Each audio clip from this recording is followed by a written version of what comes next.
Apa hal pula ni? Syira, kereta kau ni apa benda kau buat ni? Papa lah yang belikan kereta buruk ni kat saya. Saya minta kereta baru kan. Papa lah.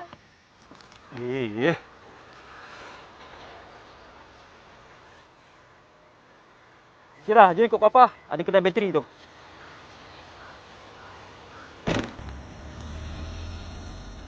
Assalamualaikum, Dik. Boleh cek kereta abang tak tu, kat tepi tu. Tak pasal-pasal tak boleh start. Boleh bang. Jom. Papa. Cepatlah. Imas lah kat sini tu nak foto. Ish, kau ni. Mana ada foto cantik kedai ni. Dah duduk sini jap. Papa pergi cek kereta jap. Jom, Dik.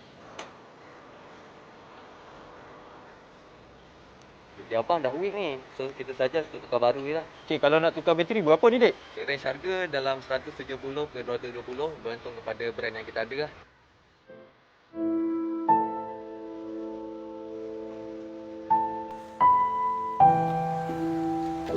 Adik, jom ke dalam jap. Tanya anak abang jap. Syira, ada duit tak? Papa tak ada cash lah. Mana ada duit? Papa ni lama dah orang cakap suruh tukar kereta buruk tu. Buat malu je lah.